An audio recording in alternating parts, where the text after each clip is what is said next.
أعوذ بالله من الشيطان الرجيم. بسم الله الرحمن الرحيم. قل يا أيها الكافرون لا أعبد ما تعبدون ولا أنتم عابدون ما أعبد ولا أنا عابد ما عبدتم ولا أنتم عابدون ما أعبد لكم دينكم ولي دين. صدق اللہ العظیم.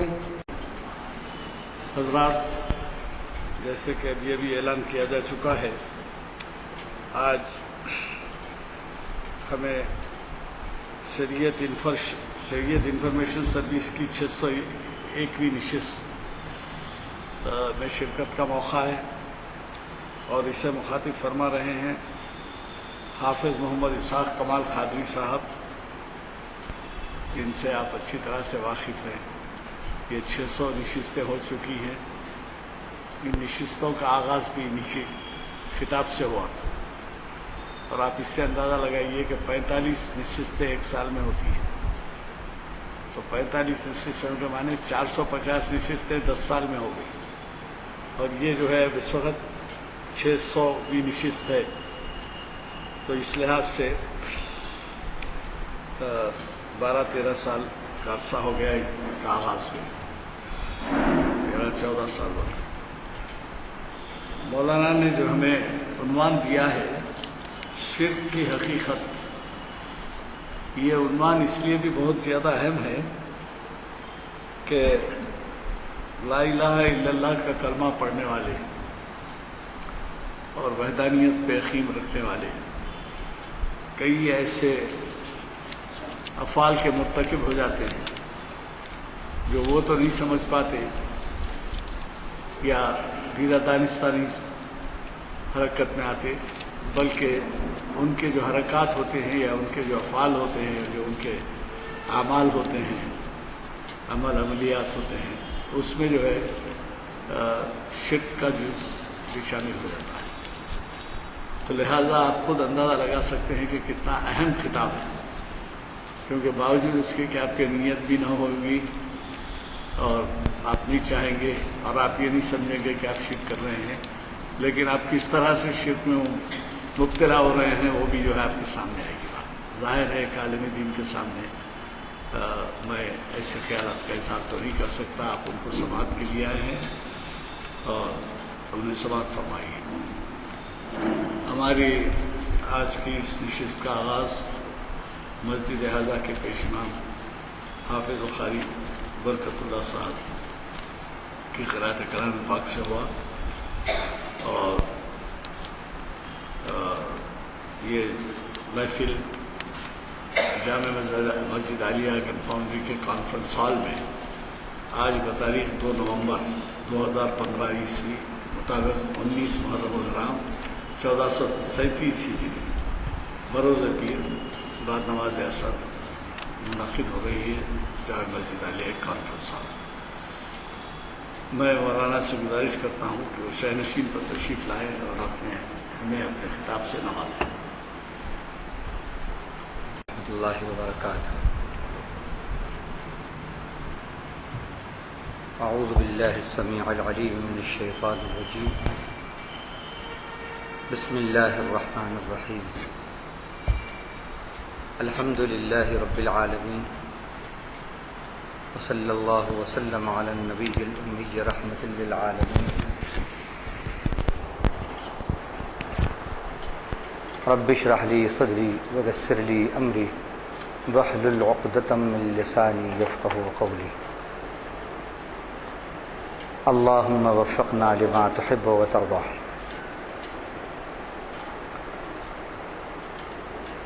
تمام تعریفوں کے لائق اسی اللہ کی ذات ہے جو تمام جہانوں کا پالن ہار ہے. جو بہت ہی مہربان نہایت رحم فرمانے والا ہے، جو بدلے کے دن کا مالک ہے، جو احد ہے، صمد ہے، ایسے پروردگار کے درود اور سلام ہوں اس کے آخری نبی حضرت محمد مصطفیٰ صلی اللہ علیہ وسلم پر، آپ پر، آپ کی ازواج پر، آپ کی اولاد پر، آپ کے اصحاب پر اور آپ کے ان تمام امتیوں پر جنہوں نے آپ کے طریقے کی پیروی کی اور جو قیامت تک آپ کے طریقے پر، آپ کے راستے پر چلتے رہیں گے اور آپ کی سنتوں کی پیروی کرتے رہیں گے۔ حمد و صلات کے بعد آج بتاریخ 2 نومبر 2015 مطابق 19 محرم 1437 ہجری بمقام مسجد عالیہ گنج فاؤنڈری بعد نماز عصر شریعت انفارمیشن سروس کی 601ویں نشست کا اس وقت کا عنوان کیا ہے، آپ نے اس کے بارے میں ہمارے سینئر ایڈوکیٹ جناب غلام یزدانی صاحب سے سنا۔ اللہ کرے کہ یہ جو عنوان ہے اس وقت اس نشست کا، اللہ کرے کہ یہ ہماری زندگی کا عنوان بن جائے۔ جب عنوان توحید عنوان حیات بنتا ہے تو پھر وہ حیات میں یقیناً انقلاب آتا ہے، وہ انقلابی حیات، انقلابی زندگی ہوتی ہے۔ اللہ تعالیٰ کو سب سے زیادہ اگر کوئی چیز ناپسند ہے تو وہ شرک ہے، اور اس کا ثبوت یہ ہے کہ آپ پورا قرآن شروع سے آخر تک پڑھیے، پوری احادیث کا ذخیرہ دیکھیے۔ سب سے زیادہ آپ کو اگر کسی چیز کی مذمت ملے گی تو وہ شرک کی ہے، سب سے زیادہ مذمت شرک کی۔ اللہ کو شرک پسند نہیں ہے۔ ان اللہ لا یغفر ان یشرک بہ ویغفر ما دون ذلک لمن یشاء۔ بے شک اللہ تعالی نہیں بخشیں گے اس بات کو کہ ان کے ساتھ شرک کیا جائے، اور اس کے علاوہ جسے چاہیں گے بخش دیں گے۔ انہ من یشرک باللہ فقد حرم اللہ علیہ الجنۃ ومأواہ النار۔ بے شک اللہ کے ساتھ جو شرک کرے گا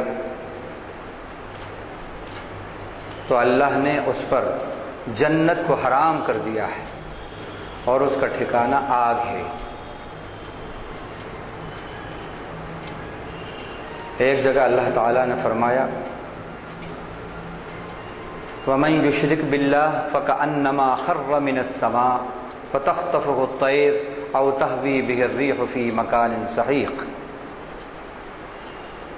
سورۃ الحج رکوع نمبر 4 پارہ نمبر 17۔ جو اللہ کے ساتھ شرک کرے ایسی ہے اس کی مثال گویا کہ وہ آسمان سے گر پڑا اور پرندوں نے اس کو اچک لیا، یا ہوا نے اس کو لے کر گہرے دور کسی گڑھے میں لے جا کے پھینک دیا۔ اب غور کریں یہ کیسی مثالیں ہیں۔ اسی طرح اللہ تعالیٰ نے شرک کو نجاست سے تعبیر کیا۔ اور شرک کرنے والے کو نجس کہا، گندا کہا۔ غور کرنے کی بات ہے، انما المشرکون نجس، بے شک جو شرک کرتے ہیں وہ گندے ہیں۔ شرک کو نجاست کہی، شرک کرنے والے کو نجس کہا۔ اسی طرح شرک کرنے والے کو اللہ نے ظالم کہا اور شرک کو ظلم عظیم کہا۔ حضرت سیدنا لقمان علیہ السلام اپنے بیٹے کو جو نصیحتیں کرتے ہیں، ان نصیحتوں میں ایک نصیحت ہے، یا بنی لا تشرک باللہ ان الشرک لظلم عظیم۔ او میرے بیٹے، اللہ کے ساتھ شرک نہیں کرنا، بے شک شرک بڑا ظلم ہے، بڑا ظلم۔ تو یہاں پر شرک کو ظلم عظیم کہا۔ اسی طرح اللہ تعالیٰ نے ایک جگہ شرک کو مکڑی سے تشبیہ دی اور شرک کرنے والے کو، شرک کو مکڑی کے جالے سے تشبیہ دی اور شرک کرنے والے کو مکڑی سے تشبیہ دی۔ فرمایا مثل الذین اتخذوا من دون اللہ اولیاء کمثل العنکبوت اتخذت بیتا وان اوہن البیوت لبیت العنکبوت لو کانوا یعلمون۔ ان لوگوں کی مثال جنہوں نے اللہ کو چھوڑ کر کسی اور کو دوست بنا لیا ہے، سہارے بنا لیے ہیں، مکڑی کی مانند ہے، اس مکڑی کی مانند جس نے ایک گھر بنایا اور سارے گھروں میں سب سے کمزور گھر مکڑی کا گھر ہوتا ہے۔ لو کانوا یعلمون، کاش کہ شرک کرنے والے اس حقیقت سے باخبر ہوں کہ شرک کتنی کمزور چیز ہے۔ تو یہاں پر شرک کو مکڑی کا جالا کہا، سب سے کمزور تدبیر، سب سے کمزور گھر۔ اب مکڑی بلکہ کروڑوں مکڑیاں مل کر پورے اس شہر پر، شہر حیدرآباد پر اپنا قبضہ کر لیں اور خوب ہر جگہ جالے تن دیں، لیکن ایک چھوٹا سا بچہ ایک جھاڑو لے کر آئے گا، وہ پورے شہر کے جتنے جالے ہیں سب صاف کر دے گا۔ جالے کہاں ہوتے ہیں؟ یہ اللہ نے جو مثال دی ہے، جو تشبیہ دی ہے شرک کو مکڑی کے جالے سے۔ آپ دیکھیے، جو جگہ ویران ہوتی ہے اسی جگہ میں جالے ہوتے ہیں۔ جو گھر ویران ہوتا ہے، غیر آباد ہوتا ہے، اسی جگہ پہ آپ جالے دیکھیں گے، اسی جگہ پر نحوستیں دیکھیں گے، گندگی دیکھیں گے۔ اور جو گھر آباد ہوتا ہے وہاں پر یہ چیزیں نظر نہیں آتی۔ اسی طرح جو دل اللہ سے غافل ہوتا ہے، جس دل میں اللہ کی یاد نہیں، توحید نہیں، ایمان نہیں، وہ دل میں شیطان اپنے جالے بنا لیتا ہے اور وہ دل سیاہ ہو جاتا ہے۔ تو اللہ نے شرک کو یہاں پر مکڑی کے جالے سے تشبیہ دی۔ جو گھر غیر آباد رہے گا اس پہ قبضہ ہونے کا خطرہ ہوتا ہے اور قبضے ہو جاتے ہیں، وہ چھوٹا ہو یا بڑا ہو۔ اسی طرح جو دل، جو زندگی اللہ کی یاد سے غافل ہوتی ہے، شیطان کا اس پر قبضہ ہو جاتا ہے، شیطان غالب آ جاتا ہے، قابض ہو جاتا ہے۔ اللہ کا گھر ہے دل، اس اللہ کے گھر کو اللہ کی یاد سے آباد رکھو، تو اس گھر پہ پھر شیطان کا قبضہ نہیں ہوگا۔ تو یہاں پر شرک کو اللہ تعالیٰ نے اس کی جو مذمت اور اس کا جو لچر پنا، جو کمزوری، حقارت بتائی، وہ اس طرح بتائی کہ وہ ایک جالا ہے اور شرک کرنے والا اس کی حیثیت ایک مکڑی کی مانند ہے، اتنا کمزور۔ اسی طرح اللہ تعالیٰ نے اس کی مذمت بیان کرتے ہوئے جگہ فرمایا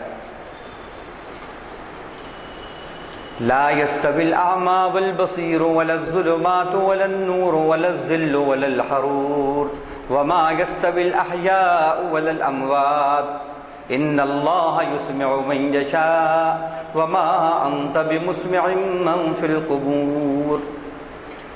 فرمایا اندھا اور آنکھوں والا برابر نہیں ہو سکتے دونوں، دیکھنے والا اور نہ دیکھنے والا دونوں برابر نہیں ہو سکتے۔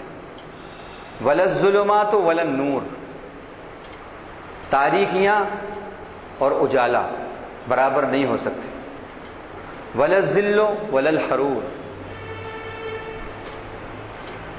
دھوپ اور سائے برابر نہیں ہو سکتے۔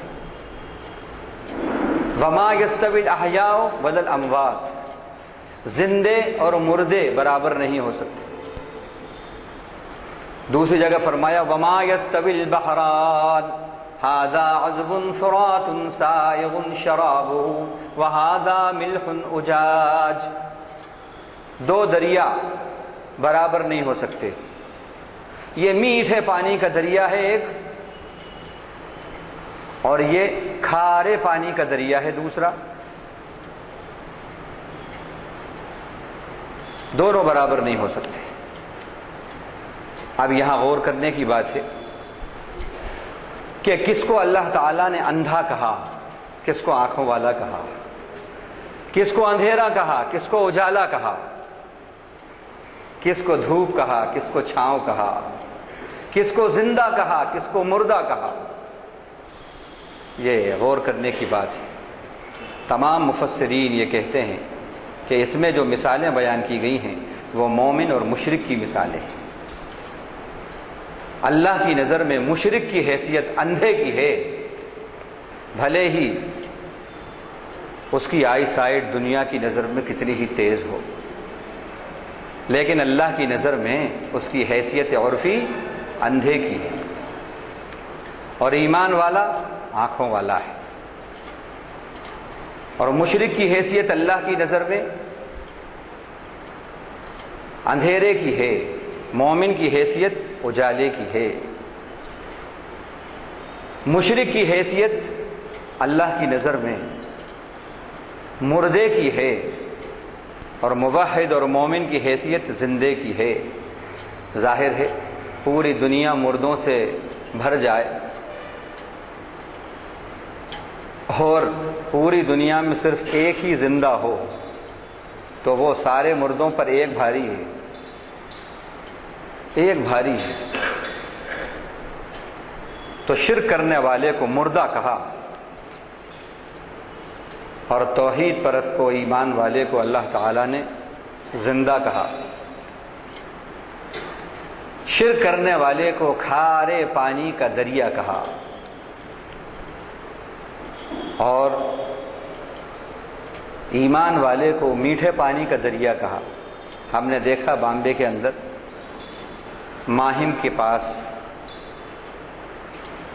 بالکل دریا کنارے کچھ بستی آباد ہے، وہاں پر دیکھا کہ 4 قدم پہ سمندر ہے، لیکن وہ سمندر سے ایک گلاس پانی بھی نہیں لا رہے پینے کے لیے۔ 2 کلومیٹر دور جا کے ایک پانی کا گھڑا محنت مشقت کر کے لا رہے ہیں۔ ان سے کہا کہ صاحب سمندر چھوڑ کے، یہ اتنا بڑا سمندر چھوڑ کے ایک گھڑے پانی کے لیے اتنی مشقت کر رہے ہیں، صاحب یہ ہے تو سمندر لیکن یہ کھارے پانی کا ہے، ہمارے کس کام کا؟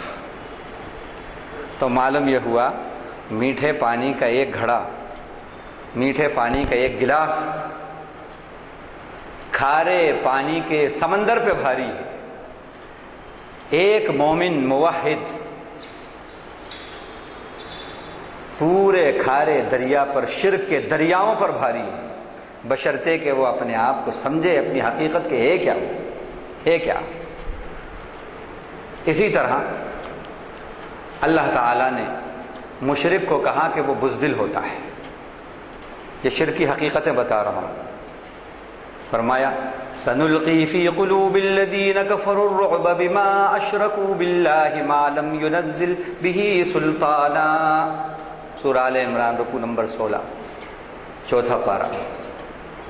ہم ان کے دلوں میں ان کی نافرمانی کی وجہ سے رعب ڈال دیں گے، بزدلی ڈال دیں گے ان قریب۔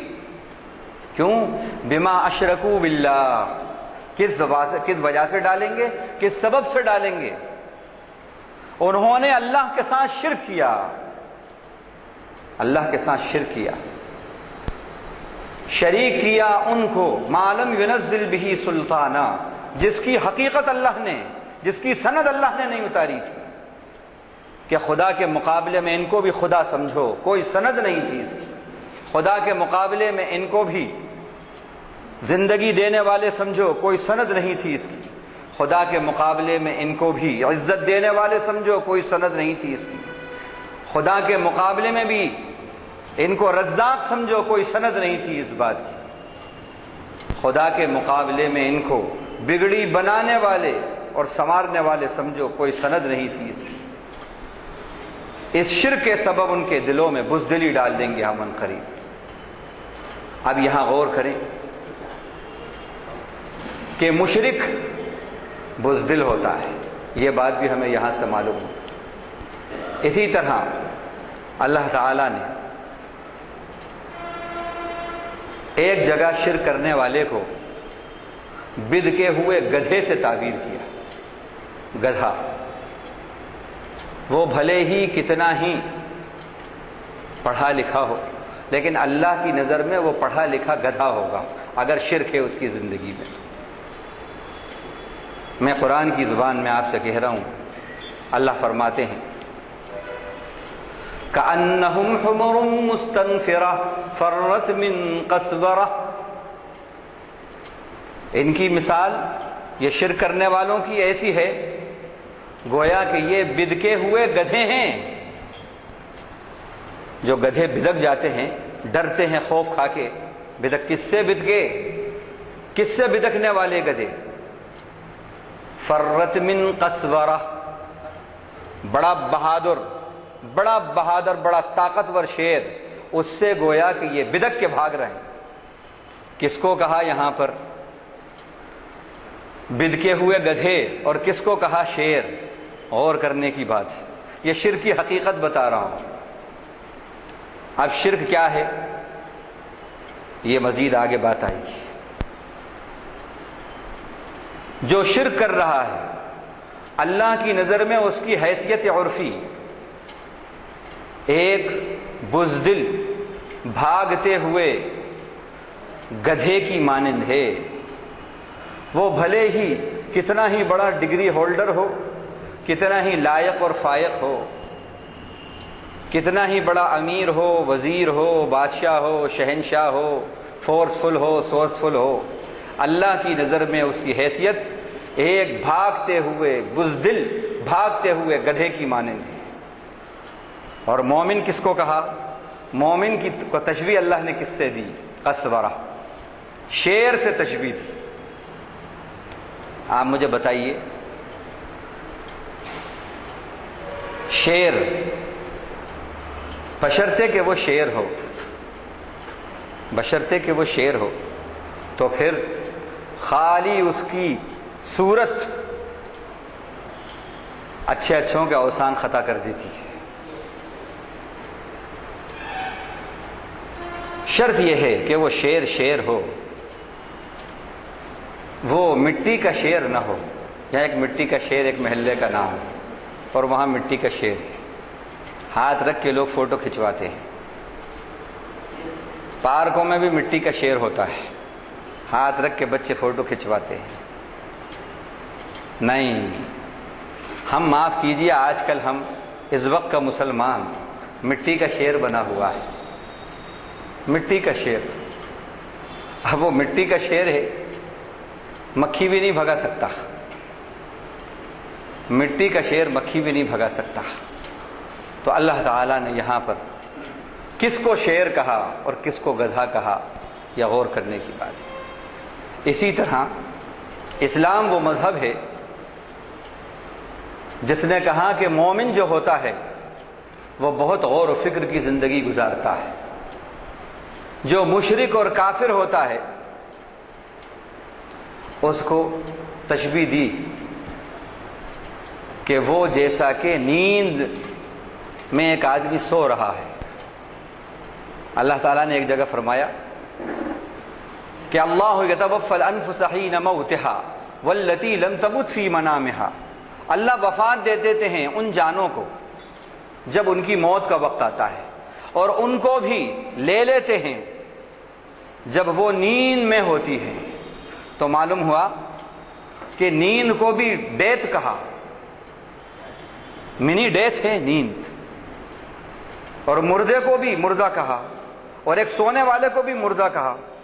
اب یہاں غور و فکر کی بات ہے۔ یہ کہنے کے بعد اللہ نے آگے کہا ان فی ذلک لآیات لقوم یتفکرون، بے شک اس میں نشانیاں ہیں ضرور ان لوگوں کے لیے جو غور و فکر کریں۔ یہ غور و فکر کیا غور و فکر ہے؟ کس غور و فکر کی دعوت ہے؟ اس بات کی غور و فکر کی دعوت ہے کہ غور کرو، ایک سونے والا سو رہا ہے، سانسیں تو لے رہا ہے لیکن اس کو مردہ کہا، اور ایک مردہ ہے وہ بھی مردہ ہے، لیکن ان دونوں کو قرآن نے مردہ کہا، جبکہ زمانہ ایک کو کہتا ہے مردہ، دوسرے کو کہتا ہے زندہ۔ سونے والے کو کوئی بھی مردہ نہیں کہے گا، مردے کو ہی مردہ لوگ کہتے ہیں، لیکن قرآن کہہ رہا ہے کہ سونے والا بھی مردہ ہے۔ تو اب یہاں اور اللہ سچ بولتے ہیں، من اصدق من اللہ قیلا، اللہ سے زیادہ بات کا سچا کون ہے؟ تو وہ کامن فیکٹر دونوں میں کیا ہے، ہمیں یہ غور کرنا ہے۔ اس غور کی دعوت دی، غور و فکر کی اللہ نے۔ وہ کامن فیکٹر دونوں میں کیا ہے، قدر مشترک کیا ہے، وصف مشترک کیا ہے؟ دیکھیے وہ وصف مشترک جو ہے وہ بے شعوری ہے۔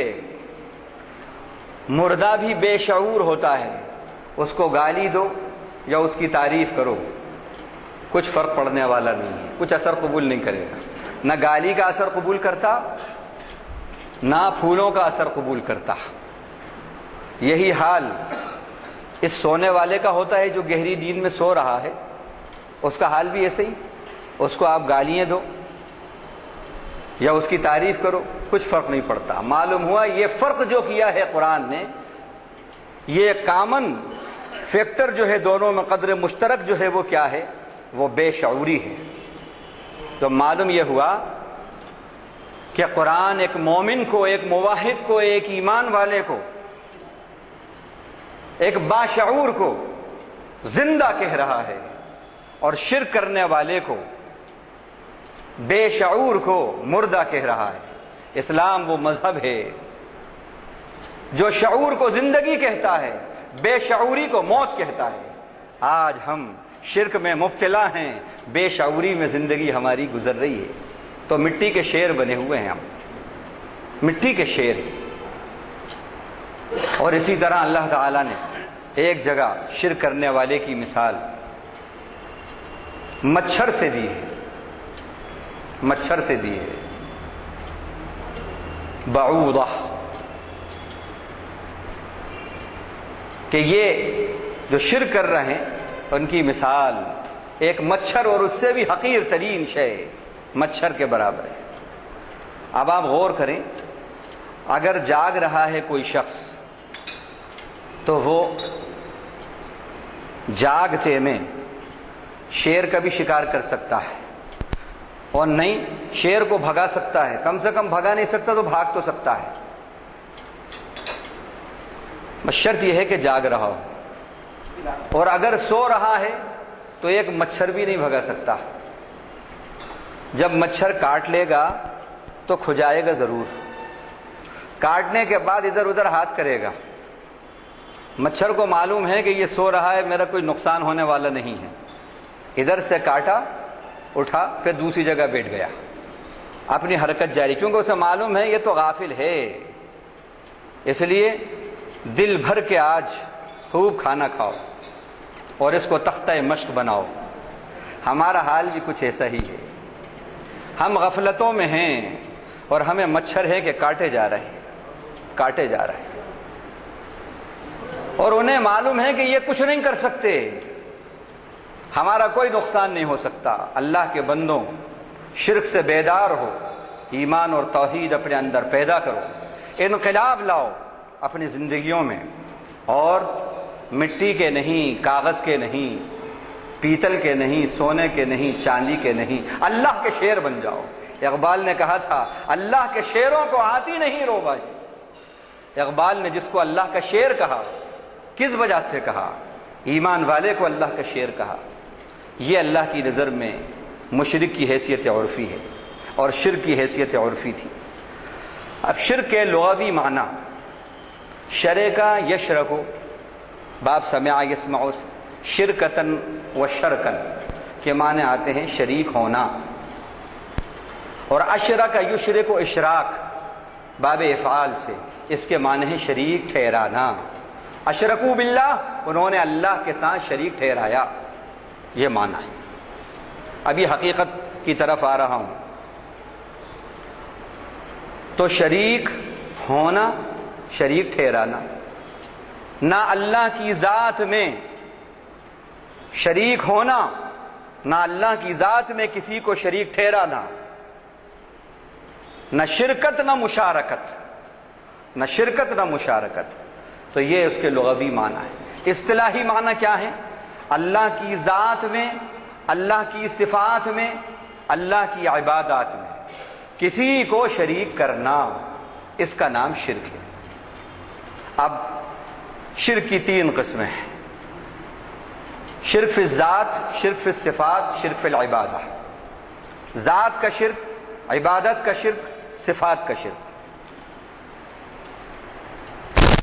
ذات کا شرک جو ہے، جیسے قرآن نے کہا وقالت الیہود عزیر ابن اللہ وقالت النصارى المسیح ابن اللہ، یہود نے عزیر کو اللہ کا بیٹا کہہ دیا، اور نصارہ نے حضرت مسیح ابن مریم کو اللہ کا بیٹا قرار دے دیا۔ اللہ کی ذات میں کسی کو شریک کر دینا، اس کا بیٹا سمجھنا، فرشتوں کو بیٹی بنا دیا۔ وَجَعَلُوا الْمَلَائِكَةَ الَّذِينَ هُمْ عِبَادُ الرَّحْمَنِ إِنَاثًا، ان شرک کرنے والوں نے فرشتوں کو اللہ کی بیٹیاں قرار دے دیا۔ أَشَهِدُوا خَلْقَهُمْ، کیا اللہ نے جب ان کو پیدا کیا تو ان کی تخلیق کے وقت یہ موجود تھے، وہاں پر موجود تھے کہ اس بنیاد پر اللہ کی بیٹیاں کہہ رہے ہیں؟ انہیں معلوم ہے کہ ان کا باپ نعوذ باللہ خدا ہے۔ وَجَعَلُوا بَيْنَهُ وَبَيْنَ الْجِنَّةِ نَسَبًا، ان مشرکوں نے اللہ کے اور جنات کے درمیان نسب ثابت کرنے کی کوشش کی، اور کہا اللہ اور نعوذ باللہ جن کا ملن ہوا تو یہ فرشتے بیٹیاں پیدا ہوئی۔ یہ اللہ کی ذات میں شرک ہے۔ اللہ وراء الورا ہے۔ قل هو اللہ احد، اس کی نفی اللہ نے سورۃ الاخلاص میں کی، جس کو اللہ کے نبی نے کہا کہ 1/3 ہے قرآن کا۔ یہ کس سینس میں کہا؟ اس سینس میں نہیں کہ 3 بار قل هو اللہ احد پڑھ لو، اللہ یہ قرآن پڑھ لیا میں نے، یہ مطلب نہیں ہے اس کا۔ 1/3 قرآن کا مطلب یہ ہے کہ جو مضامین اس ایک چھوٹی سی صورت میں توحید کے اور ایمان کے بیان ہوئے ہیں، اور جو مذمت شرکی ہے، قرآن کا 1/3 اسی پر کنسسٹ ہے، اسی پر مشتمل ہے، یہ مطلب ہے اس کا۔ اس کی نفی اللہ نے قل هو اللہ احد اللہ الصمد لم یلد ولم یولد ولم یکن له کفوا احد سے کی۔ کہیے وہ ایک نہیں، وہ اکیلا ہے۔ واحد مانے ایک، احد مانے اکیلا، وہ اکیلا ہے۔ اللہ الصمد، اللہ بے نیاز ہے۔ صمد کے معنی کیا ہیں؟ جس کے سب محتاج ہوں، وہ کسی کا محتاج نہ ہو، اسے صمد کہتے ہیں۔ لم یلد ولم یولد، نہ وہ کسی کا باپ ہے نہ وہ کسی کا بیٹا ہے، نہ وہ عزیر کا باپ ہے نہ وہ عیسیٰ کا باپ ہے۔ ولم یکن لہ کفوا احد، اور اس کا ہمسر بھی کوئی نہیں۔ ما اتخذ اللہ من ولد وما کان معہ من الہ، اذا لذهب كل اله بما خلق ولعلى بعضهم على بعض سبحان اللہ عما یصفون. اس کی نفی کی اللہ تعالیٰ نے اس طرح سورہ مومنون کے 5ویں رکوع میں. اللہ نے کسی کو اپنا بیٹا نہیں بنایا اور اس کے ساتھ کوئی خدا بھی نہیں ہے, کوئی دوسرا خدا بھی نہیں ہے.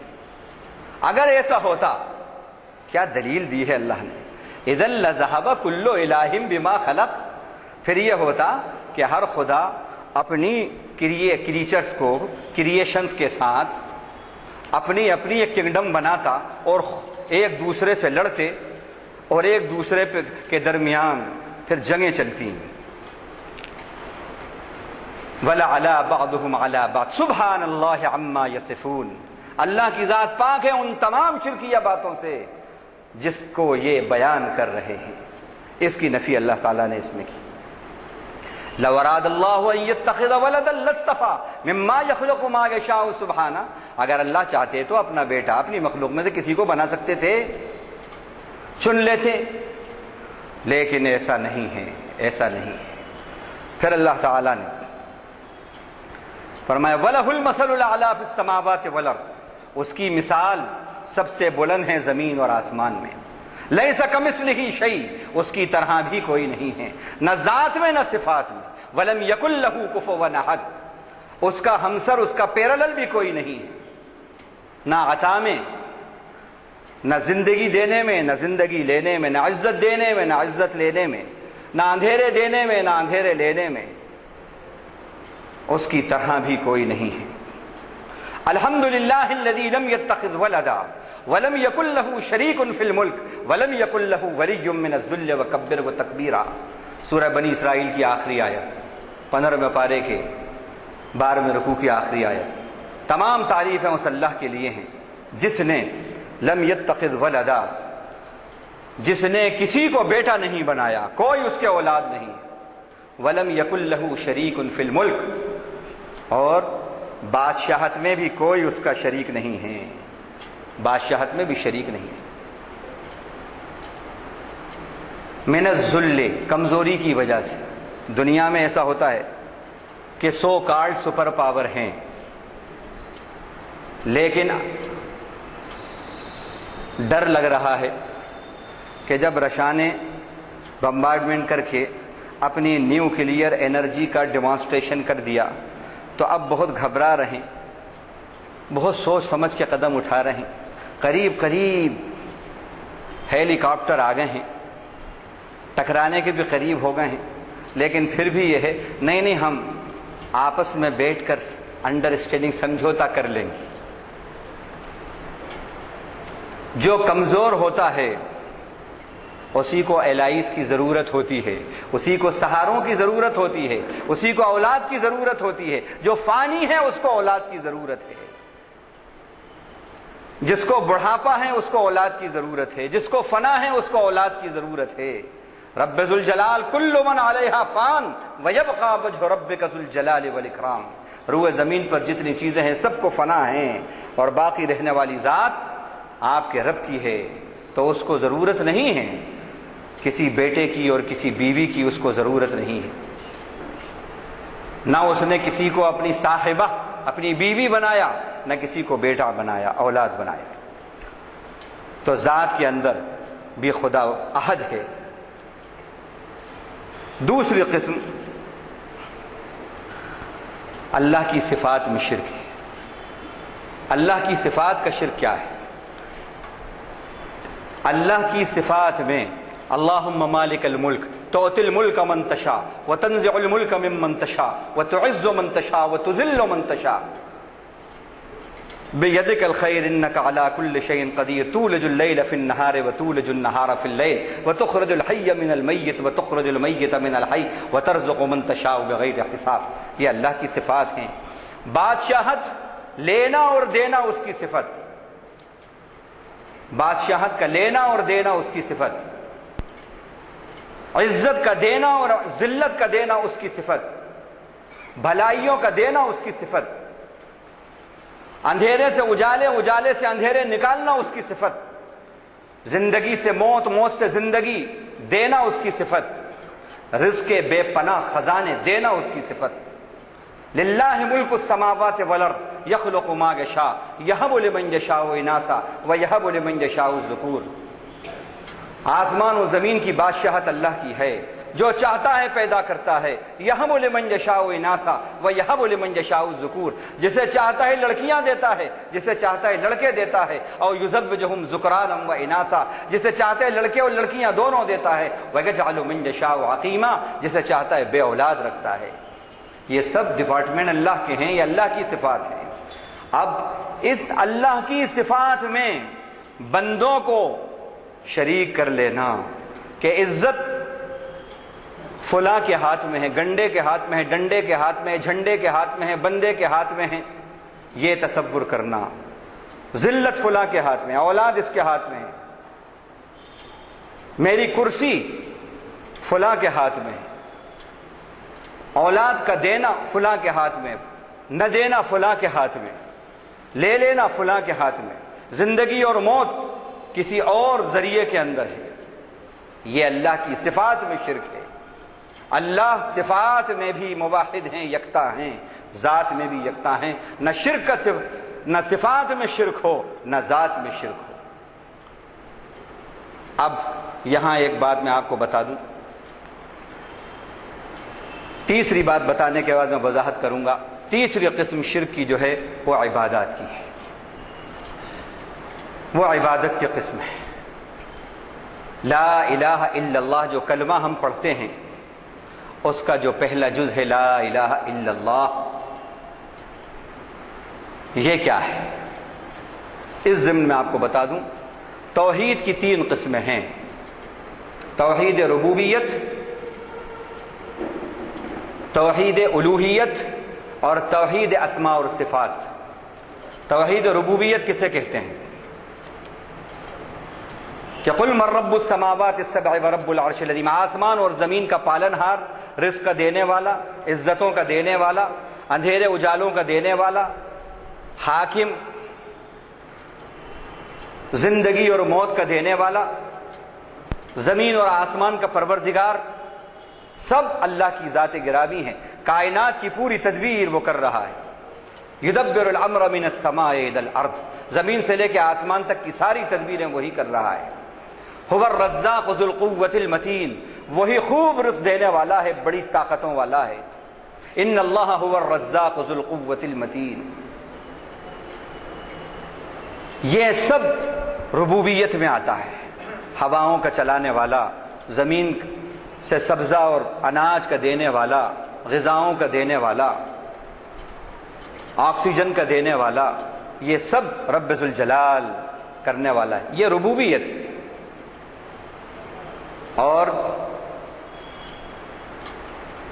توحید الوہیت کیا ہے یہ بتا دوں آپ کو۔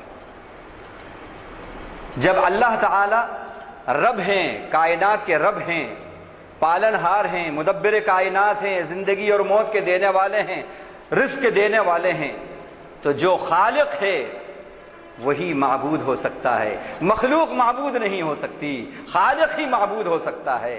مخلوق نہ معبود ہو سکتی نہ مسجود ہو سکتی۔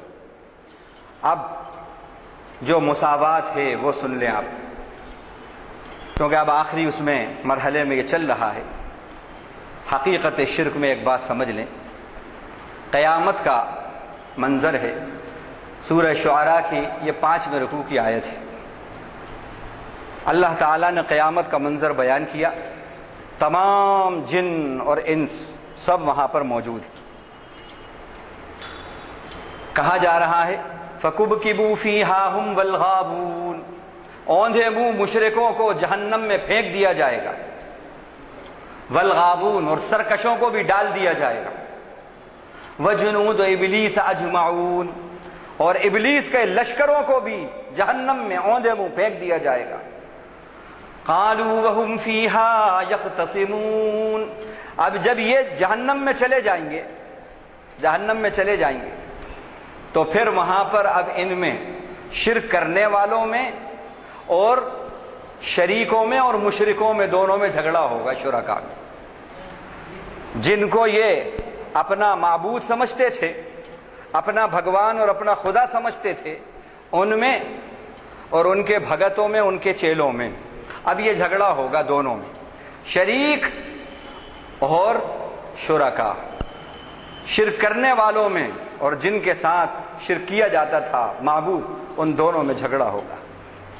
کیا کہیں گے وہ شرک کرنے والے اپنے معبودوں سے کہیں گے، قالوا وهم فيها يختصمون، یہ قرآن کی آیتیں پیش کر رہا ہوں، انٹولڈ سٹوری ہے، یہ ان کہی کہانی ہے۔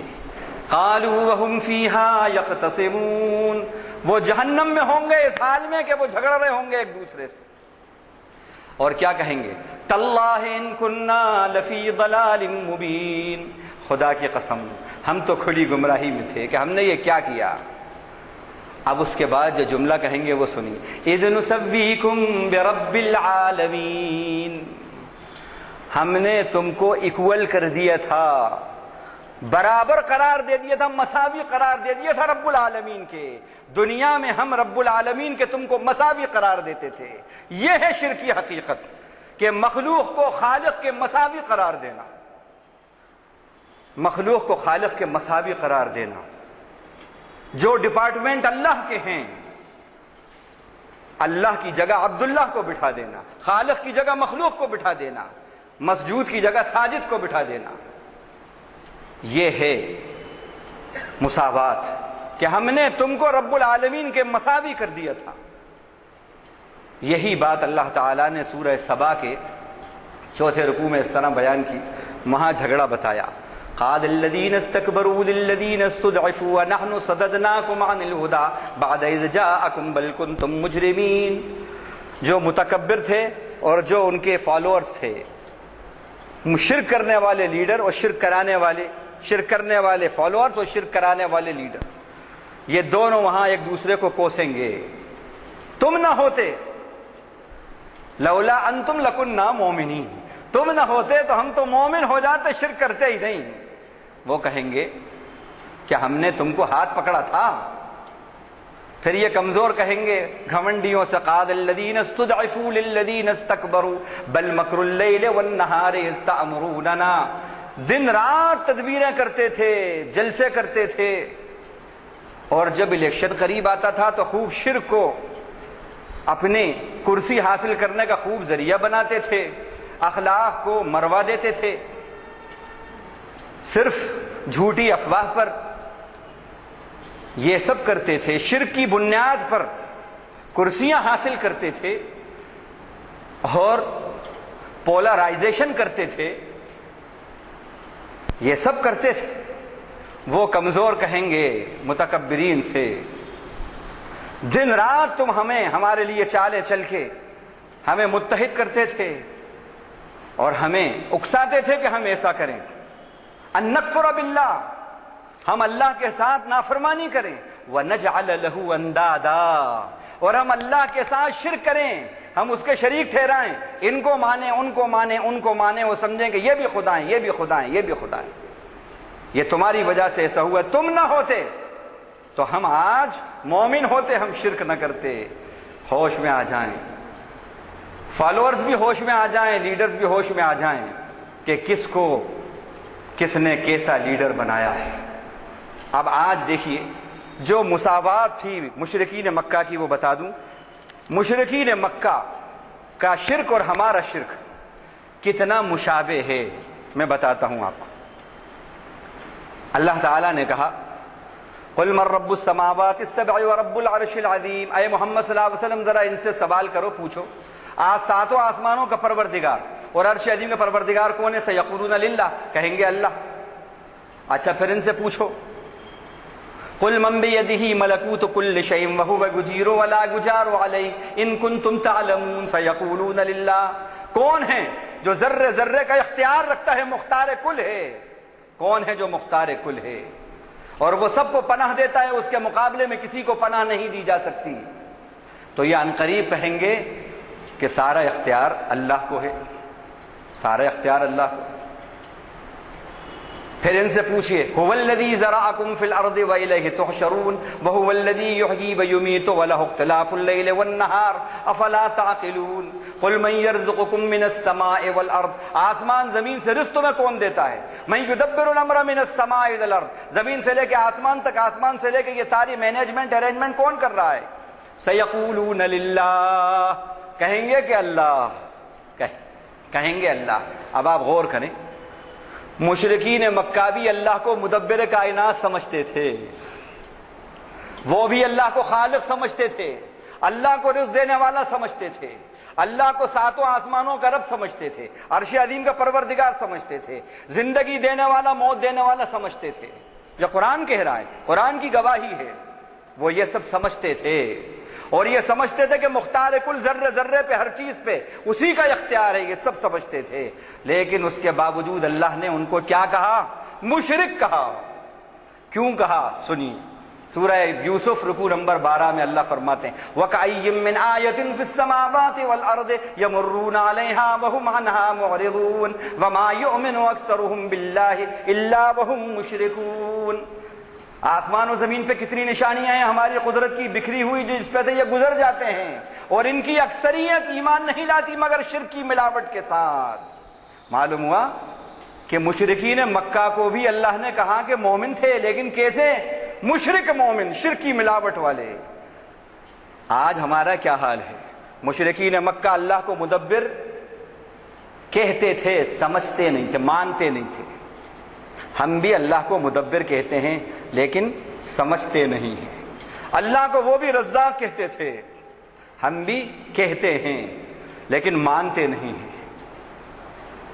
پھر بھی کہیں گنڈا کہیں جھنڈا کہ رزاق کوئی اور ہے، کوئی اور ہے، کسی اور کے نام کی تسبیح ہم پڑھتے ہیں، اس کے نام کا جاپ کر رہے ہیں۔ یہ کیا ہے؟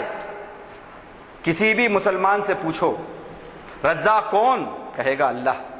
زندگی کس کے ہاتھ میں؟ کہے گا اللہ۔ موت کس کے ہاتھ میں؟ کہے گا اللہ۔ عزت کس کے ہاتھ میں؟ کہے گا اللہ۔ لڑکے کس کے ہاتھ میں؟ کہے گا اللہ۔ لڑکیاں کس کے ہاتھ میں؟ کہے گا اللہ۔ تو پھر فَأَنَّا تُسْحَرُونَ، پھر یہ شرک کیوں کر رہے ہو؟ اللہ سوال کر رہے ہیں۔ جب اللہ کو سب سمجھ رہے ہو، رزاق سمجھ رہے ہو، زندگی اور عزت دینے والا، موت دینے والا، سب کچھ سمجھ رہے ہو، تو پھر یہ شرک کیوں کر رہے ہو؟ کتنی مشابہت ہے مشرکین مکہ کے شرک میں ہمارے شرک میں۔ اب جواب کیا دیتے تھے جب ان سے یہ کہا جاتا تھا؟ یہ کیا کرتے ہو تم؟ خدا کو خدا سمجھ رہے ہو، کہہ رہے ہو، لیکن پھر عبادتیں کسی اور کی کیوں کر رہے ہو؟ یہ شرک کیوں کر رہے ہو؟ تو کیا جواب دیتے تھے؟ مَا نَعْبُدُهُمْ إِلَّا لِيُقَرِّبُونَا إِلَى اللَّهِ زُلْفَىٰ، سورہ زمر 23 میں پارا۔ ہم تو ان کی صرف اس لیے عبادت کرتے ہیں کہ یہ اللہ سے ہمیں قریب کر دیں۔ یہ جواب آج ہے نہیں ہے؟ آپ غور کریں کتنی مشابہت ہے، کتنی مشابہت ہے۔ اب اس کا تحفظ کیسے ہوگا وہ بتاؤں۔ نماز، ہم اپنے سجدوں میں، اپنی عبادتوں میں شعور پیدا کر لیں۔ اللہ کے نبی کی اذکار، دعائیں اور قرآن کی تلاوت شعور کے ساتھ کریں، انشاءاللہ شرک ختم ہو جائے گا۔ دیکھیے نماز میں سب سے زیادہ جس لفظ کا، جس اللہ کی صفت کا بار بار ریپیٹیشن ہوتا ہے، کیا ہے؟ اکبر، اکبر۔ اس کے بعد عظیم، اعلیٰ، کتنی مرتبہ یہ پڑھتے ہیں۔ سبحانک اللہم کتنی بار پڑھتے ہیں؟ سبحان ربی العظیم، عظیم عظیم عظیم کتنا پڑھتے ہیں؟ اعلیٰ اعلیٰ اعلیٰ کتنا ریپیٹیشن ہوتا ہے؟ اکبر اکبر اکبر کتنا ریپیٹیشن ہوتا ہے؟ الحمدللہ رب العالمین کا کتنا ریپیٹیشن ہوتا ہے؟ کیا مطلب ہے اس کا؟ خدا کو یہ سب کہہ رہے ہیں، لیکن اس کے باوجود ابھی اللہ کو اکبر کہا، سبحان ربی الاعلی، رب نہیں کہتے، ربی کہتے ہیں، ربی۔ ذرا آپ غور کرو، ایک رکعت کے اندر کتنے سجدے، کتنی مرتبہ کہتے ہیں؟ دن بھر میں جو نماز پڑھتے ہیں، فرض، سنن، نوافل، واجب، سب کو ملا لو تو بلا مبالغہ سینکڑوں مرتبہ اکبر کا، عظیم کا، اعلیٰ کا ریپیٹیشن ہوتا ہے۔ اور ربی ربی ربی ربی کہتے ہیں۔ کیا معنی ہے رب کے؟ رب کے معنی پالنہار، اور ربی مائی لارڈ، میرے پالنے والے، مائی چیریشر، میرے پالنے والے۔ آپ غور کریں کیا کہہ رہے ہیں خدا کو؟ پالنہار آپ ہیں۔ عربی میں گھر والے کو، گھر کے مالک کو رب المنزل کہا جاتا ہے۔ باپ کو، فیملی ہیڈ جو ہے، اس کو رب المنزل کہا جاتا ہے۔ کیوں؟ اس لیے کہ وہ پورے گھر کی نگرانی کرتا ہے۔ لباس کا، غذا کا، ایجوکیشن کا سارا انتظام کرتا ہے وہ، اس لیے اس کو رب کہا جاتا ہے۔ رب ذوالجلال ساری کائنات کے پالن ہار ہیں، اسی کا اقرار بندہ نماز میں ربی ربی ربی میرے پالنہار میرے پالنہار کر کے کرتا ہے، لیکن شعور نہیں ہے، اس وجہ سے ہزاروں لاکھوں مرتبہ 80 سال سے ربی ربی ربی، اکبر اکبر اکبر، اعلیٰ اعلیٰ اعلیٰ، سب سے بلند سب سے بلندیوں والے، عظیم عظیم، سب سے بزرگی اور برتری والے کہہ رہے ہیں، لیکن ادھر اللہ کو مسجود بنایا، ادھر عبداللہ کو مسجود بنایا۔ یہ نماز میں ہمارے شعور نہیں ہے، ان صفات میں شعور نہیں ہے، اس لیے شرک دور نہیں ہو رہا ہم سے۔ مسجد میں آئے ہیں تو پھولوں کی پالیتھین بھی لے کر آئے ہیں، ادھر سجدہ ہے اور اسی کے پاس جا کے یہ پھول کہیں اور چڑھیں گے، یہ کیا ہے؟ تو اپنی نمازوں میں، اپنی عبادتوں میں، اللہ کی صفات میں اور قرآن میں شعور پیدا کیجئے، سمجھ کر پڑھیے، انشاءاللہ اس سے عقیدے کا تحفظ ہوتا ہے، عقیدے کی حفاظت ہوتی ہے۔ اگر آج ہم اپنی اولاد کی تربیت نماز پر کریں، باشعور ان کو نماز سکھا دیں، نماز میں کیا کہہ رہے ہیں ایک ایک لفظ سکھا دیں، اللہ کا زندہ تصور، کیا کہہ رہے ہیں آپ، اکبر کیا ہے، عظیم کیا ہے، اعلیٰ کیا ہے، التحیات للہ والصلوات والطیبات کیا ہیں، یہ سب بتا دیں، تو دیکھیے پھر کہ کیسا زبردست ایمان اور توحید پیدا ہوتا ہے، اور شرک سے حفاظت کا قدرت نے یہ ربانی انتظام کیا ہے، ربانی۔ جب اس طرح معرفت کے ساتھ نماز پڑھی جاتی ہے، اللہ کا ذکر کیا جاتا ہے، تو ایک واقعہ سنا کے بعد ختم کرتا ہوں۔ کل ایک صاحب سے ملاقات ہوئی اور اخبار میں بھی آیا تھا، وہ آپ نے بھی پڑھا ہوگا کہ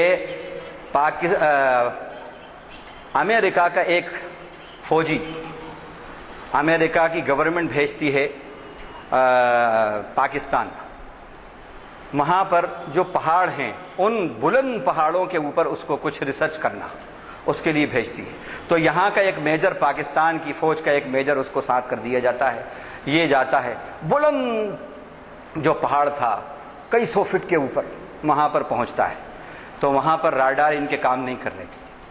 اب وہاں پر گئے تو دیکھا کہ وہاں پر کچھ گھر ہیں، جبکہ بہت بلندی پر ہے وہ، کچھ گھر ہیں وہاں پر، اور بہت مشکلوں سے اوپر چڑھنا پڑا ان کو، وہاں کچھ گھر ہیں، اور وہاں ایک مسجد بھی ہے، مسجد کے اندر ایک جماعت آئی ہوئی ہے، وہ جماعت اب ان سب کے امام وغیرہ بنے، تو اس کو کچھ ڈر لگا، تو اس کے ساتھ کمانڈوز بھی دیے تھے، کچھ تھے، کیونکہ آج کل یہ سب چل رہا ہے، یہ ہوا چل رہا ہے، ارے کہیں یہ طالبان کے لوگ تو نہیں ہیں، کہیں ایسا تو نہیں ہے، تو سب انہوں نے جامع تلاشی، ان کا نہیں بھائی کچھ نہیں، یہ سب صحیح ہیں، یہ تو جماعت کے اندر آئیں۔ اس میں ان کا یہ کون ہے سب بتایا، اس میں ایک شخص تھا جو چڑھتے میں وہ گر پڑا تھا، تو اس کی پیر ٹوٹ گیا، اس کا پیر، اس کو بڑی تکلیف تھی۔ خیر یہ سب بات ہو گئی، اب مجھے وہاں سے اتر رہے ہیں، وہاں پر ہیں، تو اس نے کہا، امریکہ کے آدمی نے اس میجر سے، یہ کون لوگ ہیں، کیوں آئے ہیں، اور اب یہ اس کا پیر جو ٹوٹ گیا ہے کیا ہوگا اس کا؟ اور ان کا کہ اللہ کریں گے، تو یہاں کیسے جائیں گے وہ؟ اور ان کا یہ دعا کریں گے اللہ ان کا ضرور کوئی راستہ نکالے گا، اور ان کو یہ یقین ہے، تو ان کا میں تو نہیں مانتا کہ یہ سب ایسا اتنی بلندی پر کہاں کیا ہوگا، کیسے ہوگا، اور ان کا نہیں، ان کو یقین ہے، جس رب کو وہ مانتے ہیں، جس رب پہ بھروسہ ہے، وہ ضرور کوئی راستہ ان کے لیے نکالے گا، انہیں یقین۔ چنانچہ دیکھتے ہیں تھوڑی دیر کے بعد کہ ہیلی کاپٹر منڈلا رہا ہے، یہ بالکل وہ میجر بتا رہا ہے، ہیلی کاپٹر منڈلا رہا ہے۔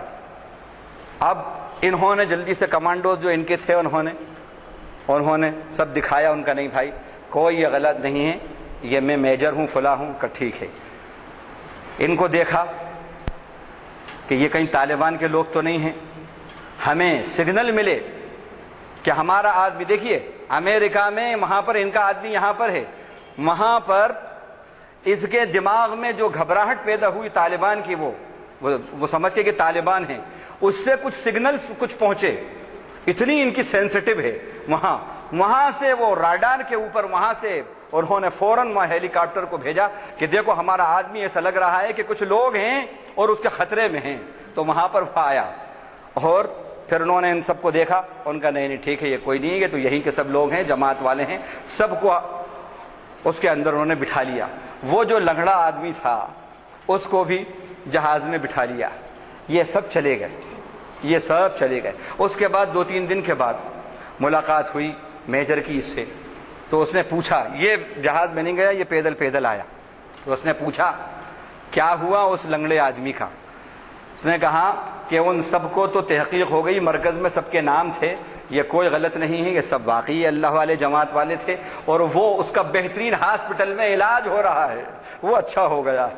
آپ دیکھیے یہ تو اس نے کہا کہ اب مجھے یہ یقین ہوا کہ یہ جو دعا ہوتی ہے، جو دعا کرتے ہیں، اگر دل سے دعا نکلے تو اس سے ایسے ویوز نکلتے ہیں، ایسا ریڈیشن ہوتا ہے، ریڈیائی لہریں، ریڈیو ایکٹیو ویوز جسے کہتے ہیں، وہ ایسی نکلتی ہیں جس کی وجہ سے وہ راڈار کے اوپر ہم نے محسوس کیا کہ یہاں پر ایسا ہے۔ تو آپ بتائیے، ایک بندے کی ٹیکنالوجی اس کو کیپچر کر سکتی ہے، بندہ خدا جب اپنے مالک سے اپنے وفاداری کے ساتھ جب اس کو پکارتا ہے تو کیوں نہ پھر اس کے لیے آسمان سے فرشتے اتریں، یہ ہوتا ہے۔ خوشونت سنگھ بیدی سحر اپنے دوست کے پاس پہنچے، انتقال کا وقت ہے، مسلمان دوست ہے، دیکھا کہ انتقال سے پہلے گھبراہٹ ہے، لیکن ایک شخص نے یاسین پڑھنا شروع کر دی، تو انہوں نے دیکھا کہ یہ بالکل سکون میں ہو گیا اور آرام سے اس کا روح قبض ہو گئی۔ ان کا کیا بات ہے؟ اس نے بڑا قابل آدمی تھا، خوشونت سنگھ سب جانتے ہیں، انگلش کا رائٹر تھا۔ تو صاحب تحقیق کے بعد یہ معلوم ہوا کہ اللہ تعالیٰ نے اس قرآن کے اندر جب بندہ تلاوت کرتا ہے اس سے جو ویوز نکلتی ہیں اس میں یہ تاثیر ہے کہ دل کو چین اور سکون اور پیس اور کنٹینمنٹ آف ہارٹ دیتی ہیں۔ وہ یہ ریسرچ سامنے آئی ہے۔ اب یہ تو آج تمہاری ریسرچ سامنے آئی ہے، اللہ تعالیٰ نے بہت پہلے یہ کہا، الا بذکر اللہ تطمئن القلوب، جان لو اللہ کی یاد سے، اللہ کے ذکر سے دلوں کو چین اور قرار نصیب ہوتا ہے۔ لیکن یہ دل کا چین اور قرار وہی ذکر دے گا جو ذکر توحید بیسڈ اور ایمان بیسڈ ہوگا، جو شرک بیسڈ ہوگا، جو مشرکین مکہ کے مساوی اور مشابہ شرک ہوگا، وہ کچھ بھی نہیں کر سکتا۔ اللہ سے دعا ہے کہ پروردگار عالم ہمیں اپنے کرم سے، اپنے فضل سے ہمیں توحید ربوبیت اور توحید الوہیت، اسی بات کو اللہ تعالیٰ نے کہا کہ جب ربوبیت کے قائل ہو تو توحید الوہیت بھی ہونا چاہیے، یعنی ایک اللہ کی عبادت، ایک اللہ کی بندگی ہو۔ مشرکین مکہ توحید الوہیت میں خالی تھے، اس اللہ کی بندگی میں شرک کرتے تھے، اسی لیے ان کو مشرک کہا۔ آج ہماری توحید ربوبیت ہے ہمارے اندر، توحید صفات بھی ہے ہمارے اندر، لیکن توحید الوہیت جسے عبودیت کہتے ہیں، بندگی کہتے ہیں، اس میں ہم اللہ کی جگہ عبداللہ کو بٹھائے ہوئے ہیں۔ اس لیے یہ سب آرزوؤں کا مرکز، تمناؤں کا مرکز، اپنی امیدوں کا مرکز صرف اور صرف اللہ کی ذات کو بس بنانا ہے۔ اسی کا نام توحید خالص ہے اور اسی کا نام شرک سے اجتناب ہے۔ وآخر دعوانا الحمدللہ رب العالمین۔ سبحان اللہ وبحمدہ، سبحانک اللہم وبحمدک، نشہد ان لا الہ الا انت، نستغفرک ونتوب الیک، وصلی اللہ تعالی علی خیر خلقہ محمد وآلہ وصحبہ اجمعین، آمین والحمدللہ۔ جناب